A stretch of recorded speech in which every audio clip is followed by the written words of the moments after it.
Someone once told me the grass is much greener. A lot of people are watching along with us. Things are going to be taken a lot further. It does keep the flow really, really nicely, which makes it a show that was really ahead of its time. Where's that petrified eyeball at now? Who's had it last? Macy is amazing, and she doesn't care about what other people think about her. Don't you feel like maybe Dodie represents the instinctive, animal, ugly part of us? I might have just been having a bad day when I gave it the meh. At Camp Caprice, priest, we don't sing mooses, we sing these. Someone once told me the grass is much greener on the other side. Hello everyone, welcome to a brand new episode of We're in Between, where we discuss about an episode of As Told by Ginger once a week. I am Patricia. I'm Casey. And we are doing a very special bonus podcast because we have a huge reunion with a lot of the storyboard artists who worked on As Told by Ginger. We have back Eric Molinsky. Welcome back, Eric, who was in the discussion of Lunatic Lake. Hey, thanks. We have back Darin McGowan, who joined us from Miss Foutley's Boys. So welcome back, Darin. Thank you. And we have a couple of new guests with us. We have Michael Kenny, who also directed a few episodes of As Told by Ginger. Welcome, Michael. Thank you. We have, joining us as well, we have Rob Goodin. Welcome, Rob. Hi. We have Joe Scott. Welcome, Joe. You're welcome. Thank you. We have Pablo Solis. Welcome, Pablo. Thanks for having me. And finally, last but not least, we have Sean Pendergrass. Welcome, Sean. Glad to be here. All right. So, Casey, why don't you start us off with some questions? Man, well, I totally didn't realize just how many people's ears we would have with this. Wow, this is awesome. Great to have a sort of full or close to full reunion here. So whoever wants to kick us off, can you just give us a little overview into the career of storyboarding? Maybe someone who is still doing it today? Yeah, no, wait a second. So who all is still storyboarding today? Pablo? What do you do? I'm an assistant director on Family Guy. Oh, nice. Cool. It's pretty much glorified storyboarding. You make more money, though. You pretty much stick with the show for additional notes and a lot of changes along the way. Yeah. Like a week? About a load of money. Okay. The process. No, the process. Well, you interpret the script, rough it out, then you go over those, make changes, and then you start cleaning the storyboards up so they look more presentable for the writers to be able to see if those jokes work or not. And then we keep changing the jokes according to what the writers want.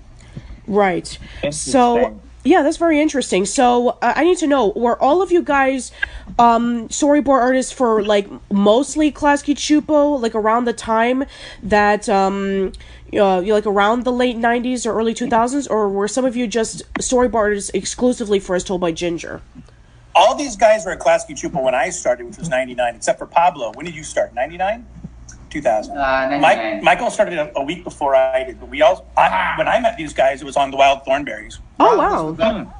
Rob, what was your first show? Duckman? Yeah, I was a background designer on Duckman on season 3, which I think was 94. Jumanji. Yeah, that was so I went to Jumanji, came back for Duckman, did Stress Derek, did the occasional Rugrats, and then Wild Thornberrys and Ginger. And Joe, what did you start on? I started in 1998 on second season of Wild Thornberrys. Okay, so then you, Michael, me, and Pablo all started on Thornberrys. But then we all worked on Rocket Power. We won the Emmy for Rugrats that year. Yep. And you weren't... Oh, because Michael bailed. Want to hear my Emmy story? I was robbed. Please. You were robbed. Tell us that story. That'd be awesome. All right, there we go. So I was a director. This is Joseph Scott, and I was a director on Ginger, Wild Thornberrys, and Rugrats. And the year we won the Emmy for the Rugrats, they decided to take my 2 episodes and release them as a DVD special, Halloween special. We won the Emmy for Best Show that year, daytime. And they said because my 2 shows were no longer part of the actual season, that I didn't get my Emmy trophy. Oh. Wrong guy. But and the other directors did get their Emmy trophy. I'm so that's sorry. A bummer. Well, at least you have your Hollywood star. Directing though. So all the directors and producers and I think the writers got statues. You know what we got? The board guys? A certificate. Oh. Ouch. That's cold. But that's not gender prevalent. So let's get back on topic. Yeah, so for Ginger, now I know for some of you guys, some of you joined up for like, I know some of you joined up for like the first season, some of you were like for season 2 or season 3. So what would you recall was the first episode that you storyboarded for? Ginger the Jew. Pablo and I. And you too, Michael, right? Who was on the first episode? It was me and Pablo. Yeah. And that wasn't you? Yeah, I did work on that. Yeah, that's true. First episode. Yeah. Mine was piece of my heart, I think. Yes, okay. And sleep. And sleep on it, okay. What about you, Rob? What was your first episode? I don't remember. Yeah, so you have to forgive us. We're going back about 20 years. Sure. Oh, totally. Something about Hoodsie. Yeah, something. I think that was the name of it. Let's just say a special episode. There was one about her dad. I think that was a little further into the first season, though. About her dad being gone or something. And then you were gone. Is that the name of it? No, Hello Stranger. Yeah. Oh, Hello Stranger. Was that the one that was nominated for an Emmy? Yes, it was. As was Lunatic Lake, right? Yes, Lunatic Lake was also nominated for an Emmy. Way to go, Mom. Oh, thanks. I had to look up on Wikipedia here. Trouble in Galpat Land. I think that was my first one because I remember drawing Miranda and Courtney. That was my. Eric was great on that one, and then Tron May was the other. Well, you know what's funny about Ginger, Melissa? Yeah. You were on the other crew. And did you come over just to work on Ginger? Or when did you start? Yeah, I lobbied really, really hard because I love Ginger. And I was on Rocket Power and Rugrats. And, I hate extreme sports. And I was being tortured by having to watch all these videos of Tony Hawk and try to imagine really stubby 10-year-old kids doing Tony Hawk moves. And I lobbied really, really hard to get switched to the Ginger crew because I remember even just seeing the pilot and being into the animatic of the pilot and being like, why am I not working on that show? Oh, here, I have a question. I have another question for you guys. Because you mentioned drawing Courtney and Miranda. Is there a character that was just your least favorite to draw? Like, you were like, oh, it's an episode featuring this character, for whatever reason? Good question. Any character that had their mouth on their chin. That was every character on the show. I don't have a one that I'd like to draw the least, but I love drawing Hoodsie, by far the best. Yeah, that's fun. Nice and around. Carl was fun. Ginger was okay. I didn't have any problems drawing anybody. I didn't really have a design that irked me on that show. I thought they were all pretty simple. In that wacky Klasky stuff. Right. Sure. Now, I need to know, what was the scene, for a particular episode, what was, your favorite scene that when you read the script, you're like, I can't wait to draw this? Does anyone? You guys for example, Darin. I mean, again, not going into spoilers, for Casey because he hasn't seen the episode yet. But we were talking for Miss Fowley's Boys about there was this one scene in one of the TV movies about you were drawing similar to Twin Peaks. Oh, that was Darin. Well, that wasn't in the script though. That's that was But with the chainsaw. Well, I used to get excited if there was something I could add. Was that the chainsaw? The Chainsaw Massacre. We did the Chainsaw Massacre at Twin Peaks. That one had the chicken in it. All that stuff. Yeah, Darin. One of the Nickelodeon executives said. Wrote, kids love Twin Peaks. No, that's not. That's. Well, I did just see It today, and there was 2 8-year-olds in the theater with me. So, I mean, you never know. Yeah, pretty true. And of course, we had Mark Risley on the podcast a few weeks ago, and he was talking to us when we were discussing about And She Was Gone. He was talking about, in the scene in which Noel and Carl are talking to one another, and after she says to Carl, this is what our voice would sound like if we were underwater, and then, she was doing, moonwalking and, all these cool little moves. Mark was like, yeah, Darin just added that in. Yeah, that's possible. Well, Mark's in a place I added a lot of dumb things now. Let's be careful, Joe. So yeah, for the rest of you guys, what were your favorite scenes? Like when you saw that scene, it's like, I want to draw this. What do you say, Rob? I do remember there was that one about Ginger's dad, who I think he bailed on them. Yeah, that was from Hello Stranger when Ginger was reading the poem in front of the auditorium. Yeah, there was a scene where she was going to call him, I think, on the phone. Yes. I think it was pretty simple and minimal, but something about everything else being stripped away and just having it be about the acting. I think I enjoyed doing that. That's one thing that could do on Ginger was it was an emotional story and the situations were good. There was a lot of moments where you could actually have some good acting. I think all of us, for the most part, were pretty good actors. Yeah, absolutely. I was going to give a shout out to Michael's show. A sequence that I really enjoyed storyboarding was, I think it was Heat Lightning when the air conditioner goes off. Yes. And I had to, it was just a kind of a tired old cliche, but we had to board Carl in the nude and, of course, never show that he's naked, but he was walking into the kitchen. I had him pull up a chair in front of the refrigerator, and he's rocking back and forth in the chair, of course, not exposing himself. But, yeah. I remember that one. A fun, ridiculous sequence to work on. It really... And a good character study of him that he really doesn't care about that. No, he's so comfortable. Hey! I want to ask you guys a question. Sure. We love questions. What? You guys got into anything? Like, I don't want to ruin any spoilers or anything for Casey, but tell you guys know about Noel Sussman. Yes, we have talked about Noel. I freaking love Noel Sussman. You guys know where that came from? Yes, it came from the fact that, we both Eric and Mark, we've talked about Noel, about how she was a background character from the beginning. Yeah. Like, she was number 56 or something, like, based off some jersey. And that... Go ahead. Yeah, here's the scoop. How did this work? Bob Deaver designed all these ridiculous-looking incidentals. You revised the scene. 56 was so preposterous that, yeah. But Darin revised the scene that I had, and the kids were playing in the playground, and it was just, like with paper storyboards, it's just you're taping things on there, so there are characters taped onto the background of the scene, and so I had number 56 playing catch with some other character. When Darin was revising that scene, that's right. He pulled off a whole bunch of stuff, and he didn't realize he pulled off the person she was playing ball with, and so she's just standing by herself. Yeah. That's right.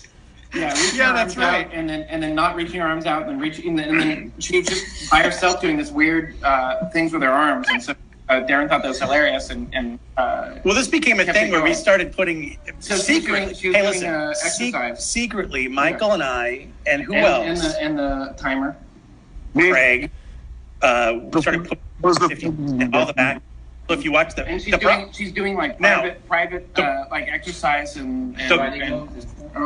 The problem though is that Sylvia, who was the creative producer, what was her credit? Creative director, producer, had her revised. She thought she was too crazy looking, so she made her cute. So if you watch the first episodes where 56 is in the background, they made her cute. And then when Mark came in, he said, "Fuck that, let's make her crazy looking." Sorry. No, you're fine. We don't care. We don't care. And then this was such a success. Like Emily actually wrote a character around 56 that became Noel Sussman.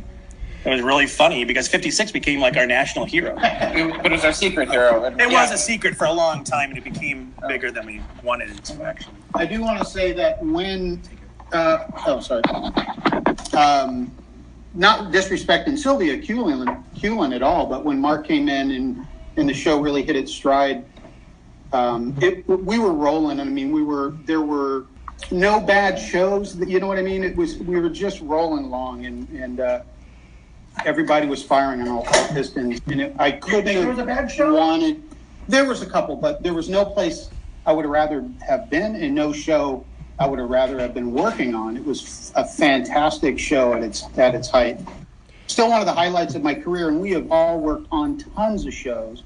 But when that was good, working on it, that was as good as it ever got for me. Wow. Yeah, it truly was. It was a mature show. It was well written. The subject matter, single family dynamic or single parent family dynamics. There's a lot of absurdism, which I really appreciate. Just straight up, no a shameless, absurd behavior, and I love that. And a lot of believability in the characters and the situations. And again, when the scripts were good, they were freaking good. They were really great. Not enough chickens. Not enough Seriously, that chicken. Right. Okay, another question. This is a little loaded. I, for one, definitely sort of romanticize what I picture your work was like in that era. It was the shows that I grew up on. And it's kind of funny to me picturing this sort of, like, you guys seem like a bunch of, like, more jaded, sort of darker humor type people, which maybe I'm wrong, but I think that's great, that contrast. And I was wondering if you guys had any stories either proving or disproving that from your time there. And trust me, there have been proof. Like my friend Matthew Klickstein wrote a book called Slimed: An Oral History of Nickelodeon's Golden Age, and he would talk about like jokes in which some of the animators, like in the bathroom, would draw Dee Dee doing S&M with Stu. Oh well, yeah, we had our bathroom, but Rob saved Rob had a collection of the Post-its. We that a lot of them we had cubicles next to each other. I put offensive Post-its over the top, and he kept a good collection of that, and they were very. When I first, a lot of them were very insulting to Rob, so he's a good sport. When I first started, I had a couple of rookie mistakes where sometimes you draw something and you don't. Max had one of these too, where you don't know exactly what you drew until someone points it out. And I was on Thornberrys, and I had a scene where all Nigel Thornberry was supposed to do was pick up Donnie, but I had him pick him up from behind, and Donnie makes this this shocked look. I'll try and find that panel somewhere, but I didn't do anything. Craig hung it in the bathroom. And then Max had it. There was a Thornberrys where Eliza and who was the kid, the cousin? Oh, Tyler. Oh yeah. Tyler playing chess, and he wanted to do an upshot from the chessboard, and it was just the bishop. It was a close up of the bishop, and Tyler Tucker standing just behind it. Forget about that. That's funny. Yeah, and when we screened it, everybody laughed, and Max just shrunk. Oh yeah. I can't think of any. What stories do you guys? Well, I mean, Eric, why don't you talk about the albino family? Oh yeah. That was Mark got really mad at Sean because he was watching too many videos while he was storyboarding, and he thought that's why he. Oh no! First it was the guy walking into the restaurant with a child that was clearly not his son, and he was wearing gloves, and everyone kept referring to it as a child molester. And Mark yelled at Sean for watching too much TV. Sean, would you like to comment? Yeah, Sean, why don't you comment on that? Yeah. I'm not even sure. I don't remember that. Basically, you just had to pay attention to who the incidentals were, and so you were sometimes sometimes you get kind of bored, when you're doing these things. And I mean, I listen to tons and tons of public radio, so I made mistakes too sometimes when you just have to label. You got 10 people in the background, and you've got lists and lists of all these different incidentals, and you're like, number 10's next to number 12, next to whatever. And so anyway, there was it was like a man and a little boy, and the man had a trench coat and gloves on, and he was carrying this little boy into the restaurant that everybody thought looked incredibly creepy, and that was a pretty funny moment. Well, here's a dark story. 9/11 happened when we were on Ginger. Oh boy, yeah. And that was a problem for who designed those backgrounds. No, it was the character design. Because it was the episode where Ginger was going to New York. Ginger goes to New York, and she's wearing this T-shirt of the New York skyline. Yeah, it had the Twin Towers, and they made us take them off. Oh, that's right, because it was replaced by the Big Apple. The Big Apple, that's right. It was originally it had the skyline. I remember the skyline. Yeah, and then they did the skyline just missing the two towers, which is just more depressing. So I'm glad they went for the Apple. I forgot they solved that. That was a hell of a day because I remember nobody came in, or when people did come in, we were sent home. Yeah, I came in. We were sent home. Yeah. I remember there were rumors that there were planes coming to Hollywood. Yeah, they're on their way. Oh God, yeah. I realized it would take like 40 frames. And they'd have to knock out all those weird pizza by the slice. And... Well, let's get back to Casey's idea about how we worked, and I think that it was a dark place. There's a lot of good humor and a lot of yeah. Yeah, I mean, one of my fondest memories was the Don Del Grande thing and how we kept imagining who he would have been. Oh my God, I forgot about that dude. He was like a super fan on the internet, right? Don Del Grande. You can look him up. I forgot about that. Oh my God. Yeah, I've never heard of this. What is this about? No, he's your competitor. He loved the show probably more than you did. Wow, really? He was commenting. He had created a blog, and this is in the 90s where blogs were still really new. And he was commenting, or early 2000s, and he was doing these like obsessive commenting on the show. But he was clearly like a guy in his 30s or something. And given that our age, our demographic, were usually like girls under the age of 13 for the most part. We were fascinated by who this guy was, and so we started doing all these drawings. We kept an entire sheet of who we thought Don Del Grande was, and he was. I remember we had so much fun with that. You know who I think Don Del Grande was? Mark Risley. I remember that theory. I didn't buy that theory. I have a funny feeling.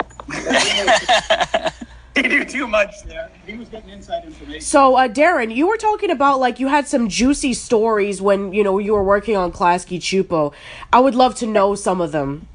Now's the time, if you can. Please, let us know everything. I don't know if I got in over my head. I don't know if I can tell too many of these stories. For sure. There was a Christmas party story. There was an after-work story. There was a weekend story. I had all of these stories, but I don't know if I can tell them. Sure, it's understandable. That's not a problem. Well, they used to get Devo to play at the Klasky parties, which was cool. Devo did the theme to Rocket Power. Yes, that's right. Right. And Mark Mothers bought all the music for Rugrats and what else? Rocket Power and what else? I think that was pretty much it because All Real Monsters and the Wild Thornberrys wouldn't have been it. It was Bob Mothersbaugh who did that. Oh, Bob. Yeah, okay. Mark. Yeah, Mark Mothersbaugh. Yeah, he did a lot of the music for Klasky Csupo. We worked down the street from the Cat and Fiddle on Sunset, which was an old pub. And so we used to go down there a lot. And after work often, and actually I pitched thumbnails to Joe one afternoon at the Cat and Fiddle, which was nice because the other crew was like, I didn't know you guys could do that. How can you guys go down to the Cat and Fiddle and work? And we just... We're training professionals. We didn't tell anybody. But yeah, there was one time when my mom came to town to visit, and we were like, Jeff McGrath. I told Jeff McGrath, I'm like, oh yeah, my mom's coming to town. First thing I'm taking her to is the Cat and Fiddle. He goes, well, what is she, an alcoholic? No, but we are. We used to see Morrissey at the Cat and Fiddle all the time. You know what? That was fun. Yeah, we saw Morrissey that one time. Kevin Spacey. Kevin Spacey was there a lot too. Yeah. Yeah, that was neat. I saw Brian Dennehy. Dude, we were all down there. There was a day that we all went down to the Cat and Fiddle, the entire crew. And then Maureen, who was our producer, came later and realized that we had all been there for hours. that the entire crew had been gone and hanging out at the Cat and Fiddle all day. Well, what are you going to do? Yeah. That sounds like a lot of fun. It sounds like you guys really had a lot of fun hanging out both at work and outside of work. And, obviously with storyboarding, you have to work together, especially, Eric and Darin. They've told us that 3 storyboard artists would do like one episode. If it's a TV movie or they just need an additional guy for assistance, they would add in some more people. So obviously, that there's a lot of teamwork that's involved and every person has a different style of doing things. So I take it that that's what happened a lot when you did the episodes, right? Yeah, the storyboard artists tend to be sort of withdrawn. They like to sit and draw, but then they counterbalance that by doing by getting super social, grandstanding occasionally. But actually working on a board, 3 people working on one story, there isn't a whole lot of interaction between the board artists. They kind of just line up how they make sure everything's nice on the exact scene where it changes from one board artist to the other board artist. Oh, okay. Casey, do you have any other questions? I do. So this is more like an entertainment industry question. So I come from the theater world, and it feels like it's all everybody does. Even when you're not working, you're going to see shows. Even Broadway show schedules are built so you can see other people's. I'm wondering for you guys, for those of you who still work specifically in animation, do you watch cartoons? Is that part of your craft? Is that part of your entertainment? Or do you avoid it entirely when you're not at work? I avoid it. Really good question. Off and on. I'm not scrupulous about it. I'm really interested, and sometimes it bothers me. I get too. I can't enjoy animation. This is Michael. I can't enjoy animation because I'm just thinking the process too much. But, For sure. But when there's something, but I really do enjoy watching something really good, and I do that. Can I say something that this is Pablo. This is Pablo. I haven't spoken in a while. Okay. One show I really appreciate is The Amazing World of Gumball, because that's love that show. But it's very easy to take in. It's strange that way because the styles are totally different, but the way it's shot and the pacing and just the overall story is very strong. And one issue I had with Ginger when we first started, we had a meeting before the show even started, and we saw the pilot. And I had to open my big mouth, and I said that the show didn't look cohesive. It looked like a different show in certain scenes. Like it was flat animation, and then the other scenes were really, really deep and Rugrats-like.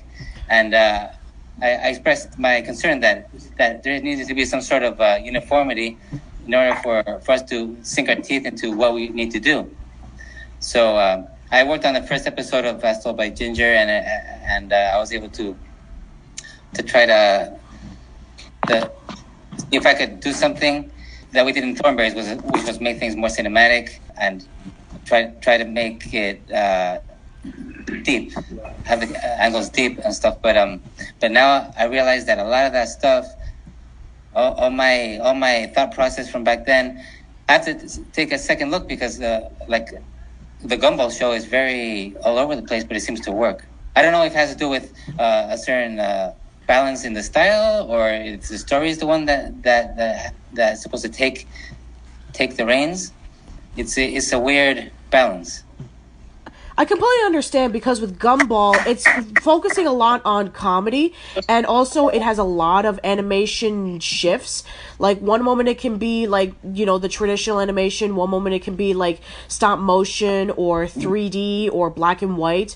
So I can understand that with Gumball, it's a little bit more sporadic than Ginger.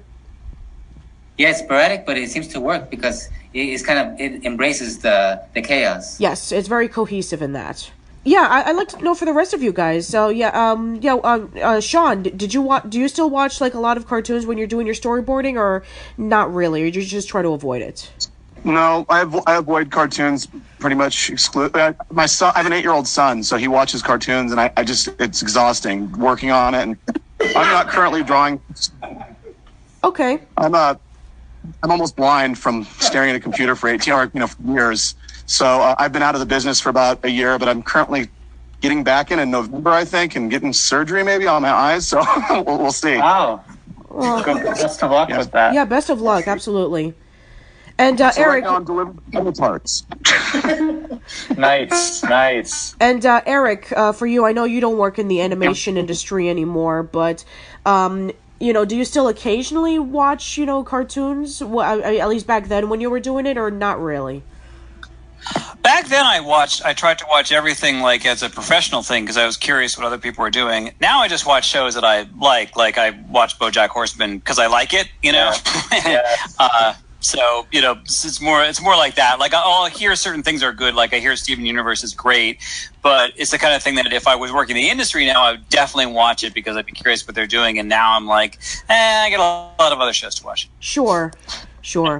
I actually have two more questions right before we move over to the fan question, to our followers' questions. So, Michael, you were not only a storyboard artist on As Told by Ginger, but you also directed a few episodes. So, what was the process when eventually you did do storyboard art for the show, and then eventually you would direct a few episodes for the show? Yeah, I've said it. Yeah, it was a cakewalk. I knew what I liked. I knew what worked with it. I could talk to the board artists. I can't remember where Lunatic Lake came. It was around the middle of season 2. Yeah, I don't know how many I directed before that, but yeah, I remember that one was really letting Eric and Tron just let him go. That was like super easy directing where I just had confidence in the board artists, and I knew they knew stuff. We talked about it a little bit, but I know we all liked the script, and they tore into it, and then I just got to process the magic that they did. It was really easy. By the time I started directing, all the board artists and I had a really good understanding and a really good appreciation and love for the show. So it couldn't have been easier. It was just all just making good ideas, making good ideas land. Making them go through animation. But it wasn't it couldn't have been easier. All right, and one last question from me, and we already know what Eric and Darin's answers are because we've asked them on the podcast. So for you guys, what was your favorite episode to storyboard? Oh, that's a tough one. Boarding and directing, even when we were directing, we were still storyboarding on the show. So that's a tough one. That's a lot of episodes. Foutley's on Ice. Darin boarded one of my favorite sections that we both worked on. That was back. It's when Carl was caught out on the ice, and Noel Sussman, with her new powers, was able to. The ice was cracking, and it was just really cinematic. Oh yeah, that was really good. It was super fun. Did I direct that? No, that was my episode. That was yours. I know what that was. I think you probably borrowed a lot of me, artistically. I'm just kidding. What an asshole! I got some dirt on that I can't mention. What's the one with the air conditioning fails? I don't know. Heat Lightning. I really enjoyed boarding on. I don't know. I can't remember if I was just did some boards while I was directing, but I just remember having a really good time. I had a lot of time to. Carl and Hoodsie, I had a good they just had a good section in there, and I just got to dig in, and it was just fun. I just remember having a really good time with that. But Foutley's on Ice was great because the whole story seemed to come to a head. There wasn't the Darin and Ginger big kiss. Yes. Max. Yes. And then there was the whole thing about Ginger on a snowmobile trying to get to something. All this story kind of all came to a head there. I loved it. That shit with the ice, the cracking ice. That was really great. Noel, with her out-of-body experience, that effect was really cool. There was a lot of cool. Yeah, and the whole thing with Hoodsie with the fake nose and the cheese. I know something that comes to mind is they storyboarded the song where Ginger was leaving and packing up from. Was it like art camp? Art camp. Yeah, camp. The Camp Caprice. Yeah, there's a real heartfelt song in there, and I storyboarded that section. It was about a minute and a half of singing, and I was really proud of that because it was all emotion stuff, no gags, just kind of digging into that section, that point of the story, and that's what the show. That was a lot of fun. That's what you guys did really well. The show was a very good, solid. It had to have big moments of big-hearted moments. The fun was easy. Carl and Hoodsie were always simple for comedy, but yeah, at the base of it, it had a lot of heart, and that was what I think made it a stand-up show. All right, Pablo, what was your favorite episode to storyboard? Well, as far as I can remember, probably the very first episode. That's the one when Sylvia Cullen was heading up when the show first started, and I was really into trying to make sure the characters, we were introducing the characters like Blake and his treehouse and his weird binocular spyglass thing and then Courtney, and Ginger in the front of the school. Oh, yeah. The opening shot where we see Ginger and she's looking at her compact, and there's Miranda Cosgrove standing there. I just have good memories of that first episode trying to introduce everybody. Miranda giving Ginger a hard time in the bathroom, and Dodie looking over the stalls, the toilet stalls at what's going on. It's just fun trying to explore that world, like, because it was so new. Yeah. And you were setting up rich characters, yeah. and you did a good job on the first one. So it was a great experience. I felt really like a sense of responsibility to try to make this, send it off on a great journey, Yeah, you did a great job on it, Pablo. Oh, thank you. I did feel bad I had to leave the crew because the Walt Thornberry movie was kicking off, and then so I went to work on that, and then and that's when 9/11 happened while I was working on that. But I do feel that's your fault. Like I lost a little bit of my gingerness. That's okay. I mean, at least you started off really well with Ginger. Yeah. Sean, how about you? Oh, my favorite episode is probably the one where Mark and I didn't almost kill each other. Me and Mark used to almost come to blows on that show all the time. Wow. Okay, let's. And that's not a joke. Here's the thing. Sean is Mark's nephew. Oh, really? Nepotism. There didn't seem like there was a week Mark didn't pull Sean into his office. We all got to hear it, and we don't know what went down, but a lot of seemed like a lot of friction. Sean? I think I liked the episode I did like. What was fun was when I think they got black mold in their house. Yeah, TGIF. Yeah, I directed that. Kind of fun, and I don't remember. That was a good. Okay, that was good. I got to draw in hazmat suits, and I also got to draw some naked mole rats in one episode, which were kind of fun. Oh yeah, you did family therapy. Yes, yeah, I did that. Yeah, I worked on about 10 episodes, I think. I tried to look them up and remember which ones I worked on. It is so long ago, and I've done so many shows now. It's hard to remember, but there are specific things I did like, drawing certain scenes. But full episodes, I don't have a favorite full episode. Sure. I like Rob killing in the gym. Episode, family therapy. No, that was a great one too. I'd almost forgotten about family therapy. We had Paul and Jackie on that one. That was a lot of fun. Was that where Macy's parents were going to break up or something? No, that was when Macy's parents forgot about her birthday and they threw her the petting zoo party. Yeah, again, that was a great. Yeah. There was adult-themed moments in there. I mean, really, just some sad stuff. It was that turned out to be one of the better shows I ever worked on. Yeah.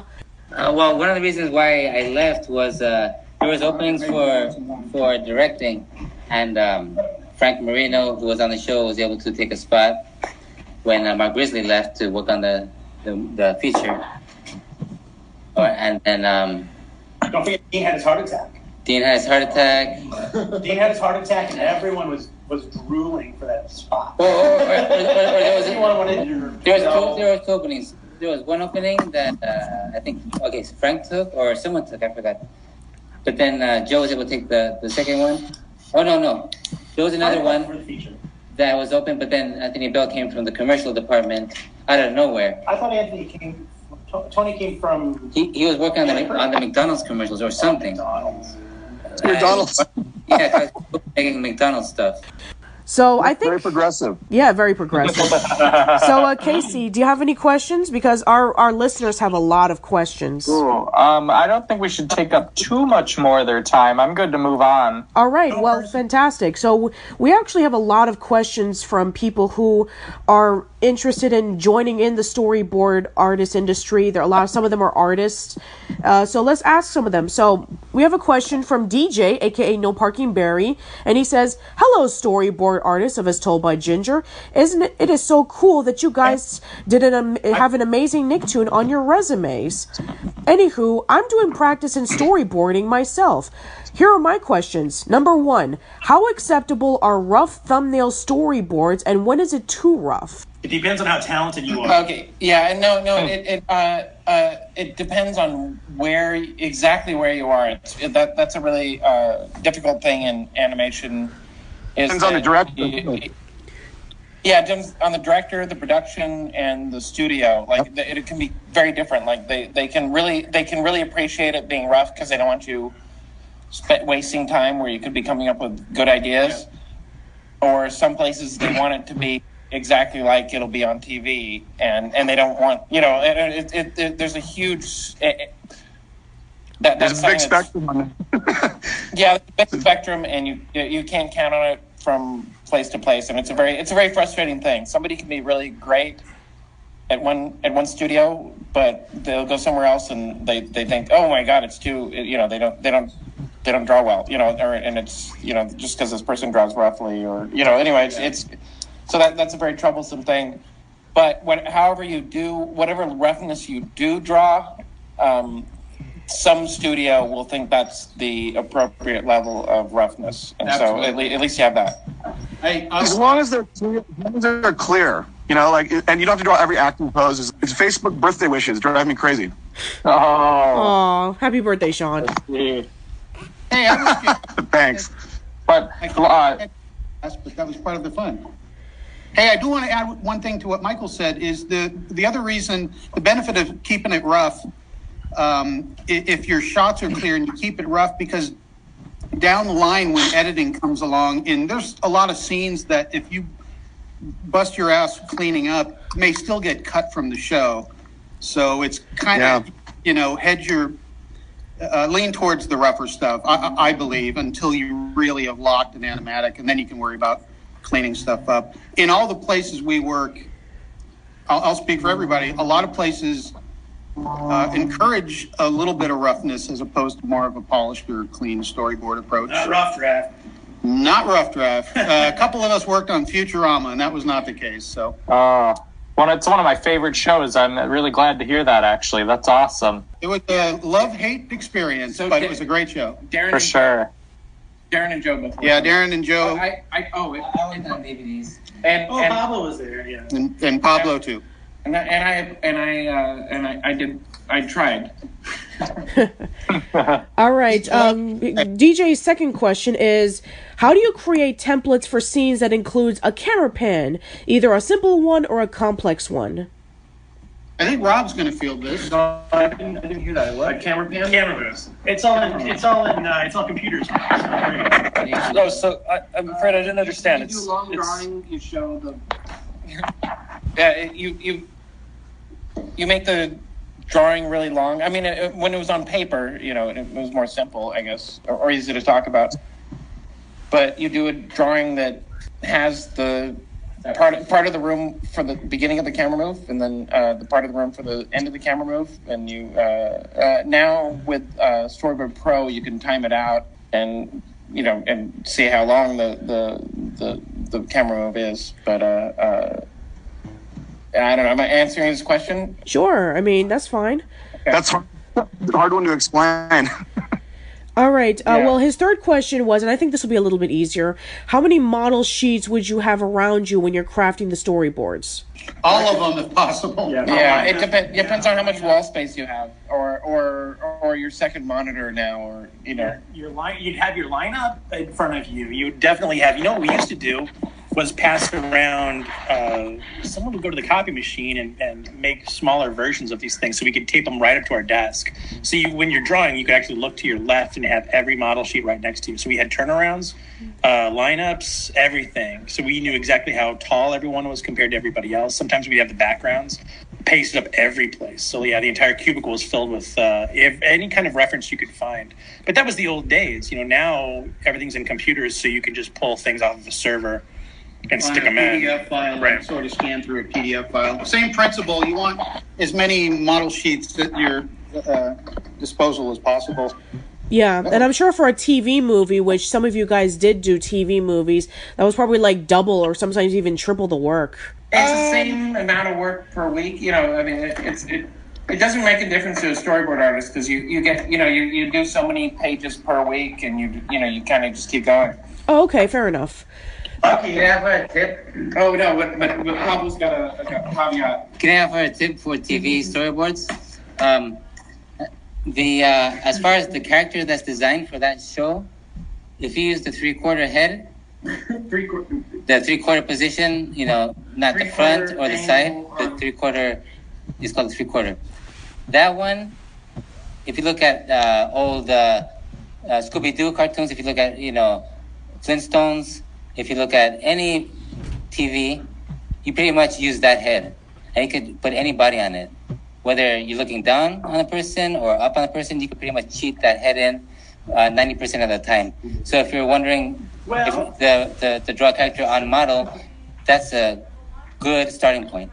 Yeah, that's true. You know what? Speaking of models, we never really were held to have to draw on model when we were at Klasky Csupo, which was great because the animators and the layout guys overseas would put things on model. Things are different now. And actually, when we were on Futurama, we were told not to use anything but 3/4 because they had 7/8. They had, of course, profiles. I mean, okay, so all the Fox shows basically do 3/4 angles. That's it. But when we were on Ginger, like Rob has a good point, we never were told how to draw. Klasky was a different story. Which the problem was when I tried to get work out of Klasky, my boards were laughed at because we were able to move the headers around any way we wanted. But any other studio, that was their go-to. So that's what I discovered. Kind of helped me find work later on. If I want to put a character on model, I put a 3/4 head. We were loosey-goosey. But Ginger was the beauty of Ginger at Klasky Csupo shows. We were able to move the heads around all over the place and use different angles and different. Really weird angles. Yeah, but like I said, finding work in other places. It took me a while, but eventually I was able to work at Nickelodeon and Rough Draft and Film Roman and Fox and different studios because I had an epiphany. Once I used the 3/4 head, it was on model. Pablo had to dumb it down. Yeah, I had to dumb it down, basically. Even though you already answered this question already about who are your favorite characters to storyboard, so yeah, you kind of already answered this question already. I'll tell you, Brandon was my favorite. And I want to give a shout out to Gray Delisle, who did the voice of Brandon, who I think passed away this year or last year. Gray Delisle. No. She's still alive. Her grandmother actually passed away, not Gray. Gray's still alive. Oh, Chucky. Oh, yeah. Are you sure? Yeah, I'm positive. Gray's still alive. The rumors of her death were greatly exaggerated. What are you thinking about? No, I thought it was Chucky. No, I knew she passed. The girl that did Chucky. I thought. No, that's Christine Cavanaugh. That's Christy Cavanaugh, not Gray Delisle. No, I knew that, but I thought Gray Delisle did for some reason. Did Christine Cavanaugh do anything on Ginger? No, she pretty much gave up voice acting after Rugrats in Paris. Yeah, she was on Dexter, and then she did. And then she took over Chucky. Yeah, exactly right. Nancy Cartwright took over Chucky. Oh, Nancy Cartwright took over Chucky with. Oh God. Okay, yeah, that's right. Yeah, so Nancy Cartwright took over Chucky. Candy Milo took over Dexter. Gray Delisle, by the way, everyone. Excuse me, Gray Delisle, who did the voice of my first pilot, Gorilla Girl. Thank you. Wow. Nice. So sort of side question based on that, how much would you guys interact with the voice actors on your shows? None. Directors. Well, you guys did then. Yeah, so as a director, you sit in the booth. Right. There's a acting director who sort of runs the show, but you get plenty of interaction with them. It's all right.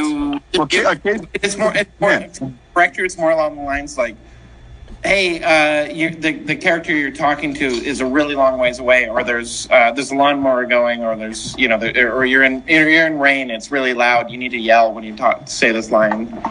Huh. Or there's somebody nearby. You don't want them to hear you. You got to talk really quiet. It's more along those lines. Right. With the voice artists, did they pretty much nail the characters all together, or did they understand, how the lines are supposed to go? Did you ever have to tell them, no, it's more like she's telling you a secret, or no, it's more like she's really voicing? Yeah. So sotto voce, you'd say things like that, but that isn't just a music term? What? That is, sotto voce isn't just a music term? No. Voce is voice, you know. Right. Yeah, because in like art music, it's like a piano instruction.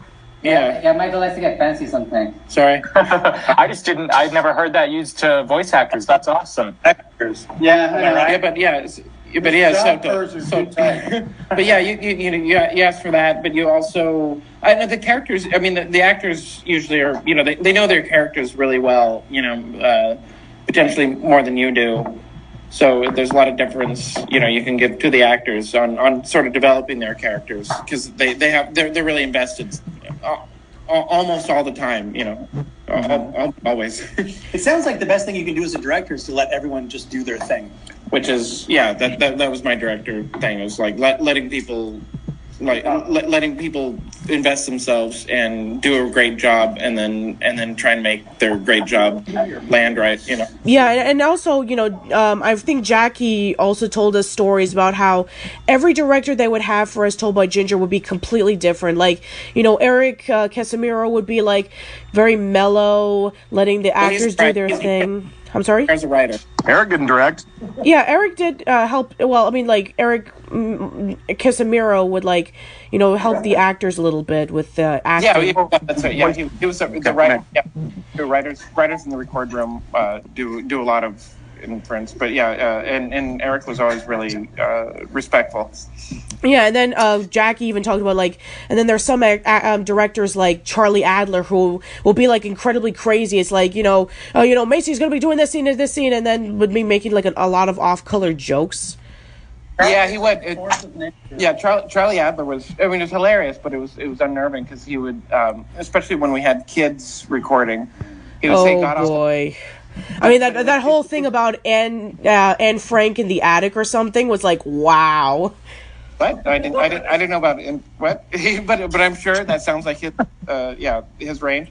But there was, so when you're in the recording booth, there's a button near, you know, and then he keeps his thumb over, and when it's down they can hear him, and when it's up they can't.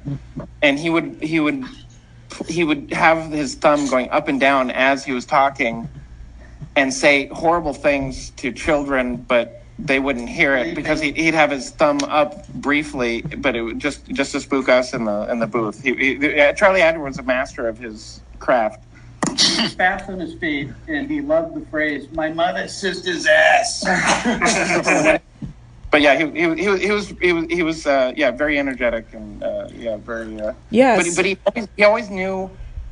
He really knew what was going on when he got to the booth. Like he knew the script as well as the writers, better than most people, better than the actors. He was really great, but he was so he needed to be crazy so often it sometimes offended other people. Yeah. Yeah, I just want to say there's a lot more to be. I mean, Michael is being very lovely in his self-deprecation, but there's a lot more to being a director than just letting people do their thing. I mean, Michael and Joe are great managers. You know, there's a lot of like just really subtle day-to-day stuff that happens where you're coming up to people and you're just saying like, "Hey, how are things going?" And, you know, just sort of like throwing ideas by them. And so, I mean, we as sport artists, you would talk about the directors you like to work with, and you know, it was always a pleasure working with you guys for that reason. Thanks, Eric. That was so nice. Yeah, so we got some more questions. Love from New York. Yes, love from New York. So we have some more questions. One of them is from Simeon or Norbert. He says, I have some questions. Number one, did you ever redraw a storyboard for any reason, either due to losing it or maybe the writers telling you that they pictured the scene looking differently than when they were writing the episode or something? I actually have, this is Rob. There was a camp episode delivered, had a baby. And I had to board delivering a calf. And it was very dicey, because how do you show that where it's not going to be very awkward? And I asked a friend of mine who was both a nurse and knew a little bit about farm life. I guess when you deliver a calf, your hands go up into the cow and out. It's going to board this for a kids show. And I tried to do it as tastefully as possible, but then I got notes from Nickelodeon, which were hilarious, and I wish, did you guys ever get like completely absurd Nick notes? Yes. Yeah. And they always ended with a question mark, right? Yes. But this with a high five beat? Yeah, exactly. High five. So I did have to redo that, and I think, I don't know, I can't remember which way it went, whether or not the cow delivered it. Yeah, well, yeah, the cow actually delivered a baby calf, and Sasha helped deliver it, and Ginger was helping him out, and so they were asking about, like, what should we name the calf? And then Sasha looks at Ginger, is like, Ian, after, like, Ginger's crush from season 1. Oh, it's the cattiest moment in the history of television. It was very awkward to board. I how to stage it, how to explain what's going on, and not explain what's going on. But I don't remember. Well, no, I think you only have memory if you actually had to board. Probably the headaches or the things that you actually got into. But as far as I think if you had to board, you had to make changes from time to time, but it was never. It would be small things. It wouldn't be like a full half-page like that. The usual revisions. In a show like American Dad, we have a much bigger budget, so in retakes, something can get animated, it'll come back, we might reboard an entire script page. But in a show like Ginger, it was just finely tuned in retakes, or in revisions. There was nothing we ever had to redo. Yeah, it was nothing crazy. I mean, in the case of this calf, I think I had to go from standing up to laying down or something like that. That's just Yeah, it was nothing crazy. Okay. Wasn't it stir up? What? Wasn't it stir up for the cow? Sorry. Sean, did you work on that show with me? Sean, were you on that show? Which one? Which episode? The camp one. We were board buddies there for a while on the same crew. Yeah, me and Jason were on Thornberry's the whole time, and then we kind of went over to Ginger together as well. And I did an episode of the Camp Caprice where they're sitting around a fire and there's a moose in it, and I did all that stuff. Yeah. That was my show. Was it your show? Caprice episodes? Yeah. We were on the same crew there for a while.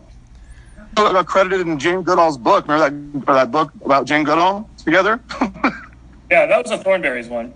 That was Thornberry's. That's right. Yeah, but yeah. Yeah. Any other big revisions you guys have had to do? Big revisions? Yeah. I did so many revisions, it's hard to remember. His ass cracks when he would. Oh, no. Here we go. Tell everyone else. Be kind. Dear Bob Fuentes, who is he's working on animation. Oh, Bob.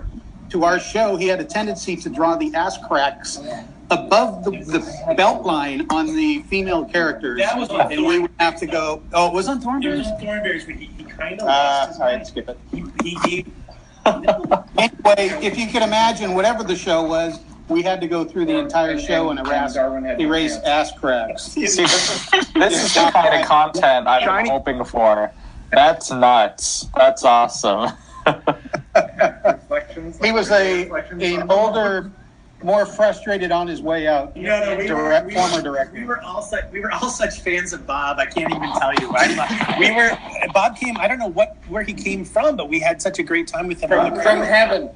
From heaven, straight from heaven. Love it. All right. If you don't have anything to say, then I guess I can read off the second question that Norbert says. So, any other miscommunication between the storyboards and the animation, like the albino family from Lunatic Lake? I can't think of it. Yeah, it was always like the animation always came back. When you first look at the animation, it always come back 70% of what you. It's funny. It's funny that you put on the page. You think that like when it comes back, you would have it actually takes away from it loses life when you get it back because it's not anywhere near what you thought it was supposed to be. I think part of that, because we talked about putting designs at 3/4, we would have free reign and we would get very ambitious, but I don't know the designs necessarily were intentioned for the angles that we would do. And so sometimes I think we were an enemy in... Except for Rob was particularly his own worst enemy. Well, that's true. We were all pretty ambitious, and it's true, like when it gets overseas, they have to interpret it into model sheets, and what do you do with it? Yeah, I mean, kind of true. Some of the designs, it was just hard. I remember them tracing Darin's designs, and they came back looking just like Darin's drawings, which were very, The problem with distinct. Oh, that's Darin. Well, Darin was clean. Remember that model, but I was close enough where they gave my boards to the B teams over there, and then they would just trace my. They would trace my boards. So people, and then I get busted. Model. Yeah, so people like me who drew like scribbles, it would come back looking exactly like the characters. That's true. And then Darin has this really attractive way of drawing and in a clean line. That was close enough that they'd actually fall. They didn't give up entirely like they did with mine, and they'd actually try and follow they'd be drawing his drawings, and so the characters would look like the characters on the show, but a Darin version of them. There were a lot of different. As far as our crew group goes, we had so many different styles, and Rob and Michael were off doing their own thing, and I think the rest of us were. I kept trying to do the best that I could. I never could draw perfectly like Molinsky could. Tron. What? Tron could. Even. What was Dean would draw. Dean was really great, and Monica. No, Molinsky drew his own characters. Are you sure? Yeah, I kind of tweaked them. I remember I always felt like their eyes were too small, and I would always draw their eyes as big as I wanted them to be. And it would end up being somewhere between that and the model sheet. So yeah, I kind of. I was never as tight a draftsman as other people were. That's why I couldn't. I tried to get on Futurama and Simpsons, and I couldn't. I mean, it's those characters look deceptively simple, but they're really, really hard to draw and model. Yeah, we should probably limit it to one or two more, I think. Sure. All right, let's move. Sorry, Pocketbook. We're gonna move over to the next set of questions. Let's go over to Jason. He says, "I have questions for the storyboard artists. Do you have any tips for anyone trying to break into writing for animation and TV?" Have an uncle.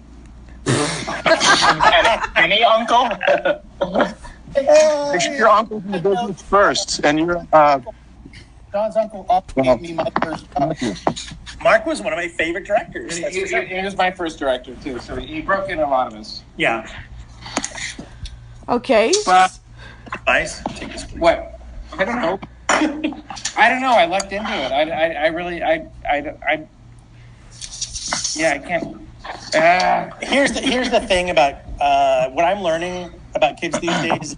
You have to have a Tumblr, and you have to have an online presence. And if you can get the attention of a lot of people, then you can actually get a lot of information. And Twitter's a big thing. And if you just keep drawing and drawing, I don't know. I mean, as far as writing, who knows? How do you get started? You know what you do? You write good stuff. All right. Okay, we have so we have a question from Lily, and she asks, "What character can you relate to the most on As Told by Ginger?" 56. 56. 56. I really like Carl, and I understood what he was doing most of the time. Where the other characters I didn't.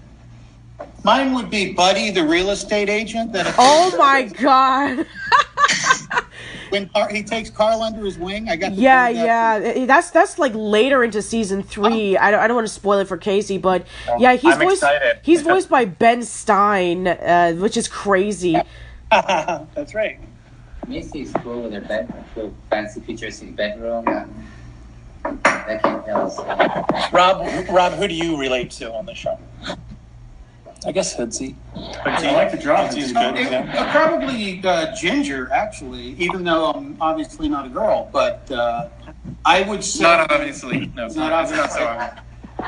Mr. Licorice, I would say. Mr. Licorice. Nice. I have an amazing, really tight sailor suit. And he climbs up the shoulder. Whenever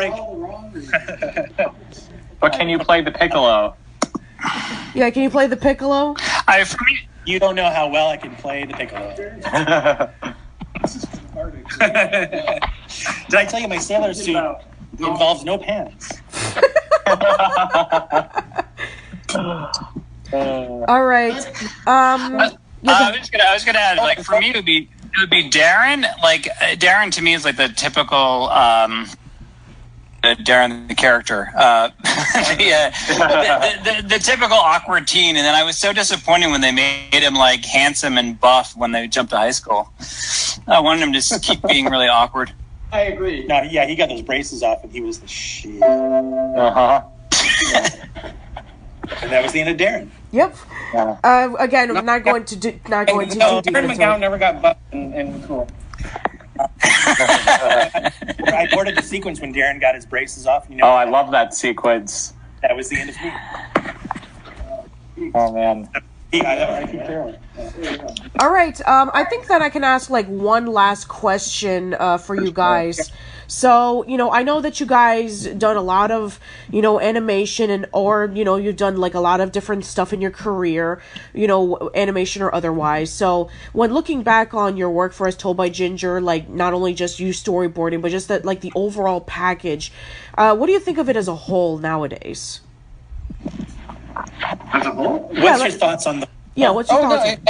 That was really. I mean, I really felt like I was really boarding. I felt like I was really directing. I felt like it was nice to have a crew really passionate about the show. Yeah, that was peculiar. It was a peculiar show to work on. The way people felt about it while they're doing it, and how it played out and how enjoyable it was when we got the scripts. You know what's funny? Like, we all knew each other from Thornberrys. We all started more or less together. Rob and Joe had been there for a while, but we all really grew together as board artists, as a crew. And I think that we did really well as Ginger, not only as a crew, but like we all knew how to work together. That's why, like, when you see those clunkers that kind of come in, they're by the guys who like actually weren't part of our crew. But like, you see how we kind of worked together, and it was really nice. And I think we all knew each other. We knew what the show was supposed to be. I think Mark guided us in the right directions. I thought it was really fun. I'd say at its peak, that was probably the best working experience in animation I've had. And we've all worked on shows, but at its peak, when it was really cruising, that was the most satisfying thing to work on for sure. Great crew. Not Bratz, Joe? What's that? Bratz. Not Bratz. Oh my God. So we have low points. I also worked on Dynamite with Darin, which is another low point. Don't bring we have high points. Ginger was one of them, clearly. So let me ask you guys a question. Sure. No, good question. What is it that strikes you about Ginger, or where does the fascination come from? Why are you interviewing us at this point? Okay. For me, I was a bit too young for it when it came out. I definitely only saw it in reruns, and then my friend from high school and I started this podcast about Nicktoons in general, and we watched a couple of As Told by Gingers. We were like, oh man, this is really good. And then when we started working with Patricia, I had the idea, why don't we just watch all of this? Because it totally seems worth the time, and it's one that, like Avatar The Last Airbender, which I've already seen a million times. It seems like it rewards watching it in a serial structure. And that's been true so far. So for me, it's the serial nature, the continuity is really great, but you also can pick up an episode anywhere and still enjoy it. So that's kind of what strikes me the most about it. And as for me, I've known about the show since it first came out, but nobody around me talked about it. When I was in high school, when the show came out, everybody was talking about Invader Zim because they felt like it was a show for their particular audience. They felt like, As Told by Ginger, they either didn't know it existed or they thought it was just too juvenile. But I felt like I was the only one. So I watched the show until eventually it moved over to the Nicktoons network, and then I couldn't watch it anymore.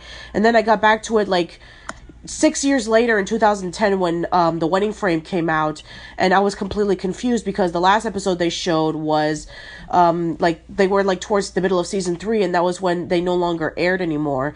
So eventually I did see the show again, and I was like, man, this show still is fantastic, and it's a shame that compared to all the other Nicktoons, nobody talks about it. So when I did my YouTube channel and I did As Told by Ginger month back in 2015, that was when I saw that the show still had an audience. And then eventually I met up with Casey and Ashley. We did we did the podcast together, and now we have a community who's talking about the show alongside with us. Excellent. Well, you recognize quality, because I think it was up against Invader Zim, which was also former Klasky Csupo people that left to go work on that show. I thought it was a much more mature, sophisticated show than Invader Zim ever was. Invader Zim was fun, but not even on the same level as Ginger, in my opinion. Sure. I think a lot of people are seeing that more than they did 16 or 17 years ago. Yeah. Have you watched Emily Kapnick's other? Yes, I've seen Suburgatory, and it definitely is As Told by Ginger if it was live action. I've never seen Selfie, and I know she's working on something new for Fox. The Mr. Licorice show. And you probably Better Call Licorice. Yeah, Better Call Licorice. Yeah. Oh, did you know that? Yeah, but Joe, tell it. Emily's backstory. Yeah. Go ahead. Yes. Some sort of writing contest. That's how the show got made. She won a writing contest. Yes. Eric told us that. Eric Casimiro told us that story. Yes. That even seems like something that would happen to Ginger. Yeah, right. Yeah, that's it. And it's so autobiographical, which it was almost painfully autobiographical. Right. Yeah, I mean, pretty much a lot of the stuff that, Emily wrote was autobiographical. Like the fact that, she was raised by a single parent, and then eventually she became a single mom herself, which is where A Hello Stranger came about. The fact that she wrote that poem that was depressing and everybody called her out on it, and she was gone. So, yeah.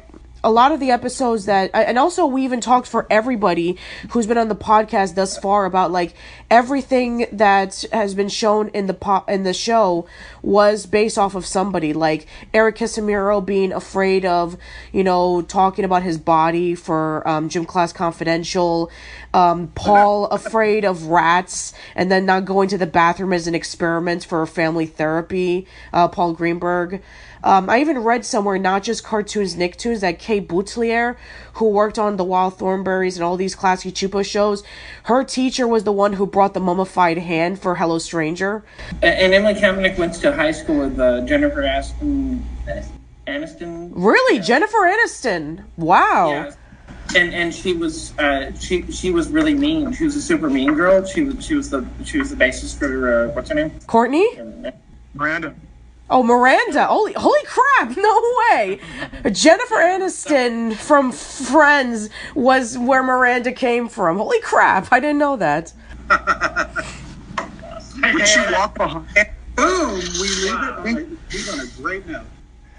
Okay, yeah, we ended on a great note. So guys, thank you so much for coming in. It's a lot of fun. I'm sure that you guys have a lot of fun, catching up and discussing about old memories working on the show. So we really do appreciate it. Yeah, thank you so much. This was fascinating. When we finish with you, we're going down to the Cat and Fiddle. Nice. That's awesome. Perfect. I used to love when Darin would walk by the cubicle and he'd just do that little pantomime drinking thing. That literally was the sign, we're going to the Cat and Fiddle. Oh, that's so real, though. Yeah, that's awesome. Yeah. There was a lot of drinking on that. I can imagine. Oh, okay. Well, Rob's going to tell you a little story about all-nighters and cold medication. Please tell us anything. There was it was weird. We all found out about it independently. There was in the medicine cabinet that we had this stuff if you got a cold called Max Cold. Mm-hmm. But the stuff was intense. It had some kind of speed. Yeah, it was speed, and so you would get a cold and you would have a deadline and you'd be like, oh my god, I feel amazing.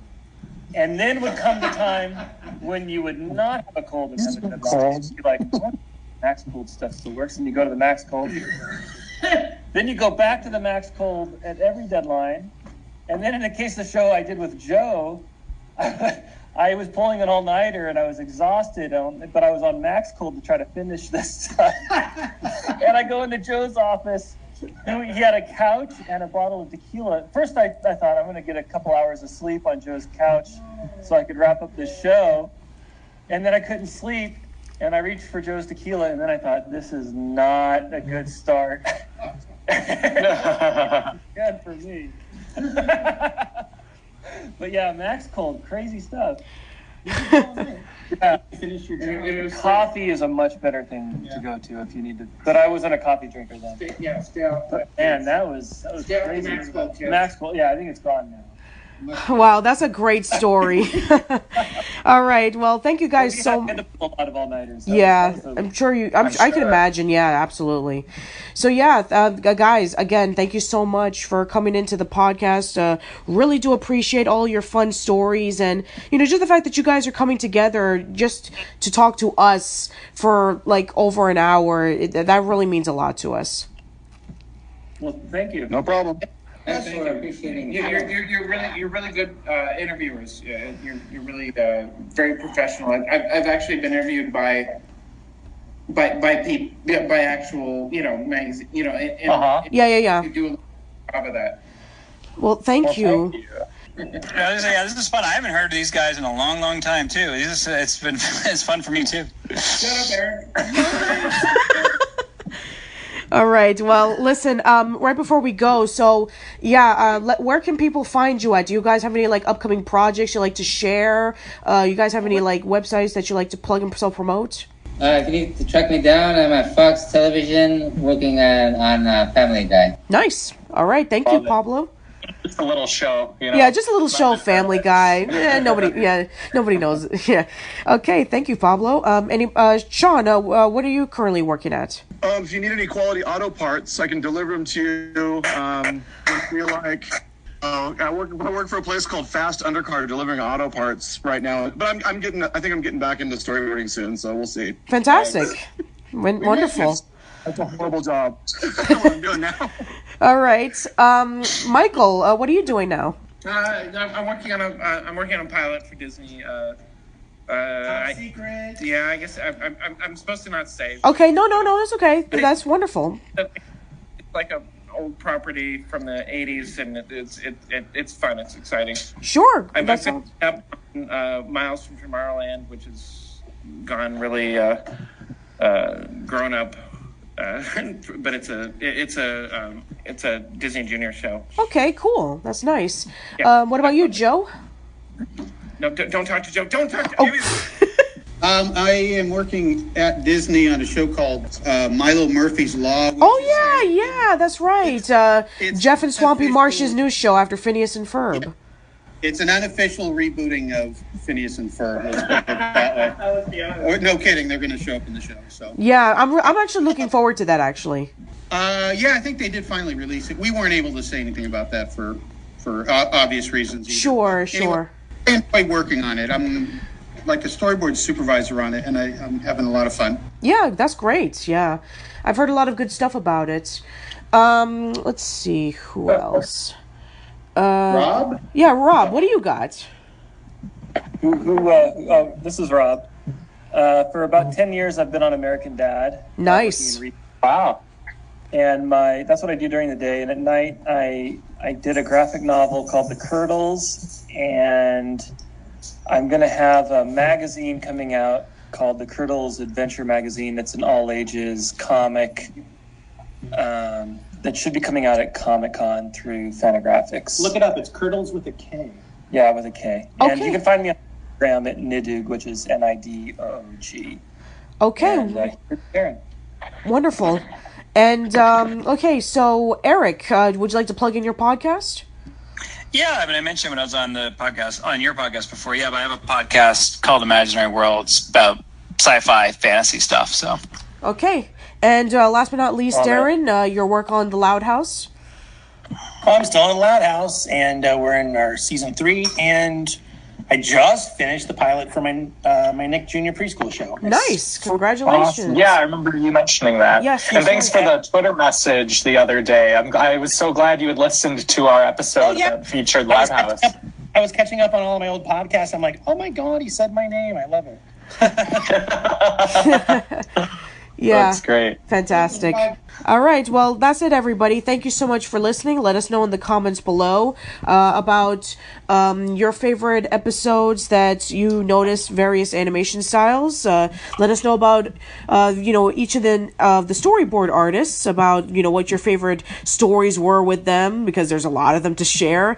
And let us know about, what your favorite episodes or favorite shows that they've worked on. And let us know about, your thoughts about what you would like to do for the animation industry in the future. So yeah, that's it, everybody. Thank you so much for listening. Hope to see you around soon, and take care.